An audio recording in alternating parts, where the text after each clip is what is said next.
What is going on, everybody? Welcome back to the channel. Today we've got Tesla's full self-driving version 12.5.6.1, and we got that turn already. Very smooth turn. Absolutely love it. So I put my address to Target. We're going to be going to Target, grabbing a couple things, and if you can see from here, we got the Tesla's steering wheel yoke, and this is actually going to be a different separate video, so stay tuned for that. I got it installed and it's awesome. I don't think I'll be going back to the regular steering wheel anytime soon, but it gave its signal ahead of time, and there we go. Turned into the left lane. You see it kind of like maneuvered a little bit. It was going to go over the yellow line, so it tried to adjust as much as it could. And what I like about it, first of all, it shows the map right here. And well, it shows the map right here, but it shows like the visual of the cars around you, and it keeps that distance between you and the car in front. So I do like that. And it speeds up fairly quickly, not super fast, because it still wants to maintain that difference between the car in front. But nonetheless, I mean, I've been driving full self-driving, the supervised, on a bunch of road trips. 150 miles, 300 miles, and it was awesome. Like, it definitely performs very well. You really can't go wrong with full self-driving as of right now, and it performs well in slight rain. Obviously, it needs to be pretty good weather. I don't know how Tesla's going to overcome when it's bad weather and there's cars full self-driving. I don't know how that's going to work, but for now, it works pretty good. Now, full self-driving version 13, I think they're trying to aim towards having it unsupervised, like literally letting the car just do its own thing. And they're still working on, for example, as you guys have seen in videos before, it brings you to your destination, but then it just drives around or just stops. It won't park for you. But with version 13, it's going to bring you to your destination, and it's going to park. There's also like reverse parking, trying to back out type of thing. So they're putting a lot of work into version 13, and I'm super excited to try it out. And this is just like a precursor to what this Tesla robotaxi, the Cybercab, is going to be, and also the Robovan, which I'm super excited for, but I don't know when that's going to come out. The entire thing of robotaxi it's pretty exciting, I'll be honest. This is also the same, it just has the steering wheel and has the accelerator and the brakes and stuff, but with the robotaxi, literally just kind of delete this from the frame and that's what you have. You have a center display and the car is just driving for you and you're all set to go. So I'm super excited to really try out their ride share service for Tesla's upcoming project that they have. Imagine like you're working a 9 to 5 or you're working remote. You don't need your car because you're working all day, right? Put your car into that rideshare service and let it drive for you. Let it pick up people and drop them off and kind of earn money on the side. That's a pretty good idea. And with the introduction of a Tesla bot, try doing that with like a DoorDash, Grubhub type of thing, where you have the Tesla bot or not even driving the vehicle, but the Tesla bot sitting in the vehicle, parks at the location or takes a DoorDash order, picks up the order, takes it to the home, drops it off, takes the picture and all that stuff. That would be super impressive. Granted, we still have quite some time for that, but it all does make sense. Oh, wow, it's saving you time and you're more productive, whether it's for your work or whether it's for spending time with family. And that's kind of how I vision Tesla robot to be. If it's going to free up time that I can use towards productivity to get more of my business side of work done, or to spend more time with family, maybe go on vacation a little bit more often, then I kind of see it as a pretty good thing to look forward to. Now, it should drop to 55. Right now, it's going 71 on a 65. It should drop to 55 because the speed limit drops. We'll see.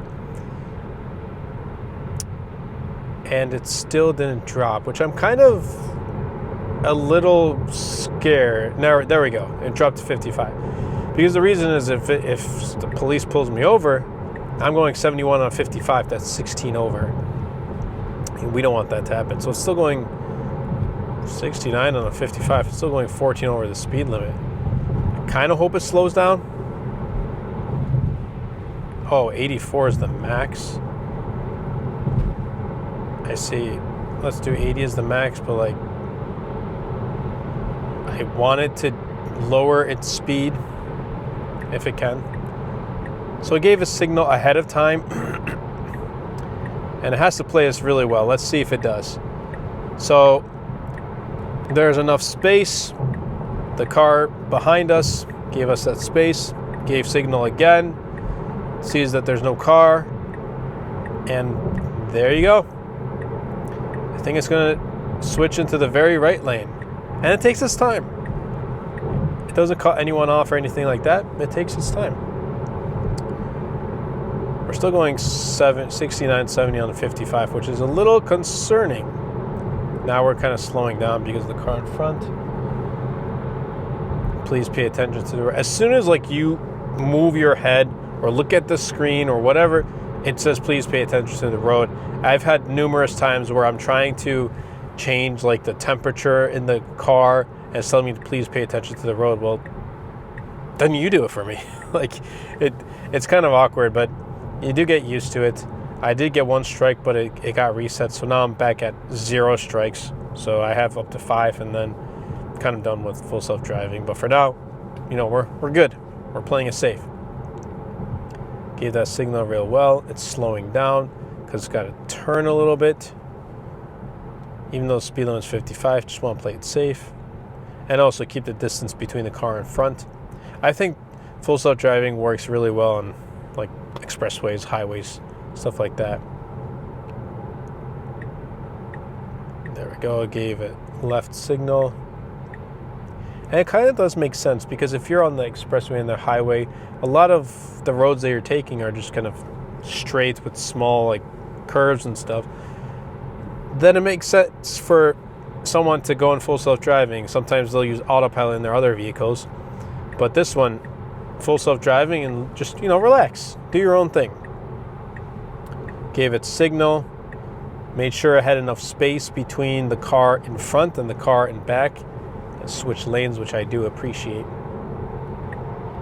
Now it's going to switch into the very left lane. And I wonder why. Maybe it's going to speed up a little bit. Not entirely sure.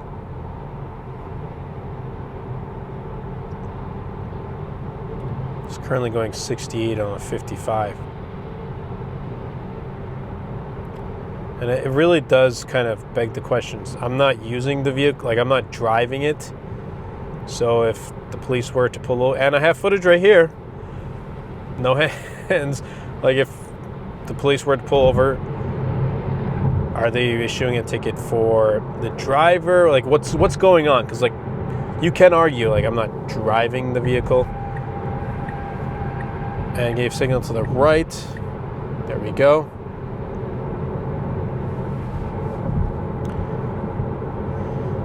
This full self-driving has come in very handy on long road trips. You know, there are some times where when you're consistently pressing on like the accelerator, or if you have a normal ICE or a nice car, I call ICE, I don't know why, a nice car, like your foot gets tired and you kind of want to like stop pressing on it.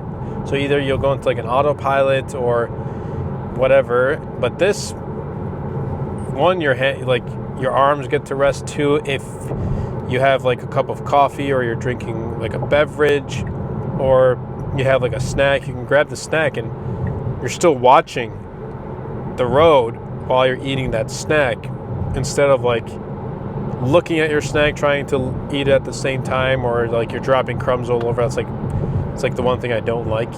When you eat in the car, it just drops the crumbs. So like you want to be as careful as possible, and to just makes it much easier when you're eating or drinking a beverage, whatever it may be. And that's what I did on my like 6+ hour road trip. Half of it was full self-driving. The other half I decided to drive myself. Sometimes there are people that sit in the very left lane when it's the passing lane, driving like 50 on a 55 or 60 on a 65, and they're in the left lane when the right is completely empty. And many of them just do it on purpose. So I'm really looking for, actually, you know what I'm going to do is, I want to make it turn, shoot. Well, there is a car on the side of the road, but there's another one on the side of the road.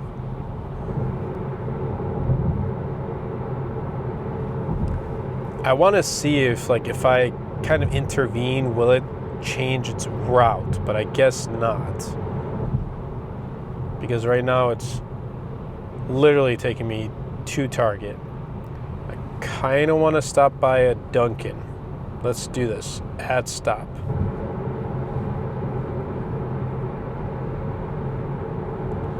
Let's add a Dunkin'. Please pay attention. Okay, I'm paying attention to the road. Okay, let's see. This is West Henrietta Road.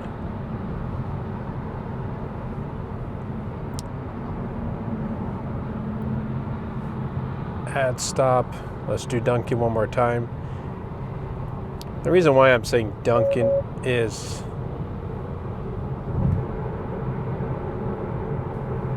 I think there we go.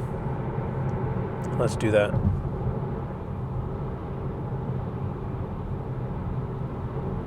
The reason why I'm saying Dunkin', I think they have their new like cookie batter donut type of thing, and I really want to try it out.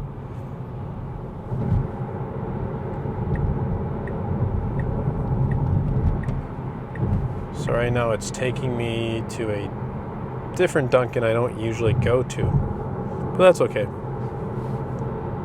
Still gave it signal. Just turning right, making that right curve. Speed limit is 55. It's going 61, but it's still smooth. It's still a smooth drive, nonetheless.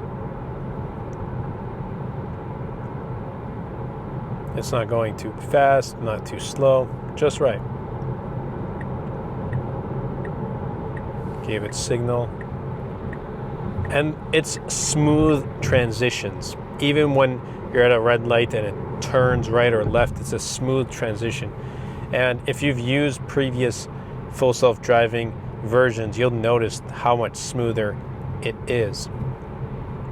But I feel like in like 15, 20 years, like kids born now, when they start learning how to drive, I mean, are they going to learn how to drive? Or is this full self-driving the technology is going to improve so quickly, exponentially, that we're not even going to be driving anymore? I don't know. You still sometimes want to have control of the vehicle at times, but right now it's comfortable. Like just chilling. If I'm not recording this video, and if I had like a cup of coffee, I'd be drinking my coffee, then just, chilling. But the main thing here is you have to keep your eyes on the road, and that's because the camera that's inside the cabin, the interior cabin, is watching you to make sure you're paying attention. Whereas before, you had to kind of move the wheel at times to make sure, hey, I'm paying attention. Now it's using the interior camera, which in a sense it helps a little bit. You don't need to keep steering or you playing with the steering wheel to say, hey, I'm paying attention. But ultimately, the ultimate goal is to sit in your car, put in your destination, and let the car drive while you're catching up on emails, while you're watching your favorite YouTube videos, or whatever it may be, while you're on a FaceTime call, you didn't have breakfast and you just want to eat your breakfast, or whatever it may be, while not paying attention to the road, or while the car has already taken care of that. Another reason why sometimes when I use full self-driving, it gives me that I wouldn't really call it anxiety, but a sense of, I have to take over the wheel type of thing, is because the vehicles around me aren't using full self-driving. So it's all people. They're all humans who are driving, so they make their own choices and decisions. Whereas this one, you're not in control. They are. If you see what I mean. Like, so sometimes you do want to take charge, take over the wheel. It's a green light. It slows down. Gave that left signal. And you really do have to experience it, but the turns are smooth. Slow down. Yep. That's a smooth turn. It's not like pulling you on one side when you're turning or anything like that. So I do appreciate that. Actually, I think we're passing by where superchargers were supposed to be built, but they aren't being built. Something's definitely, I think there are superchargers that are supposed to be built. This dude in front is just like chilling in the middle of the road. But that's okay. He could have made it, but they didn't. They decided to just wait in the middle of the road. Like, that right there is wrong. Like, it was a yellow light. Either you're supposed to stop early before, but you didn't. Picks up. It looks like from here I'm going to be turning right. Oh, I know where this Dunkin' is. Okay. Yeah, I don't really go to this Dunkin'. It's a little out of my... Right, usually go grocery shopping. Target's back over there. And if you guys are familiar with the Rochester area, this is Henrietta. I don't usually come... Like, Target and Henrietta is like the farthest, like, I'll go for shopping, or Victor, or whatever it is, but... This side, there's really nothing for me. There's like a Wegmans on the left, but I don't shop from the Wegmans. I have a Wegmans that's closer to me, to where I live. So it slows down. It's only right, so I can turn, but it's making sure that there's, other cars coming from the right. And it is technically 2 lanes too, so it could turn. It turned. It turned with... Well, it turned right when it turned. It made a right when... I'm using turn when it turned, and then right when it... Right. But it made a right turn exactly when the lights turned red on the other side. I would have slowed down there. There was train tracks, but whatever. So it's going 38 on a 40. That's kind of to be expected. I guess wants to... maintain that distance between the car in front. Granted, there's a lot of space. It looks like we are almost at our destination. I am going to end it when we get to Dunkin', because I'm gonna order... I think that's just like a seasonal thing. Then they have the brownie batter donut that comes out in February. Is like my favorite donut by far. Although, if you guys know, Tim Hortons donuts are spectacular. Much, much better than Dunkin', in my opinion. But they don't have like these really nice seasonal donuts I like. Like, if Dunkin' or if Tim Hortons made a brownie batter, be phenomenal, but they don't. Now we're on West Henrietta. Okay, I see exactly where we are.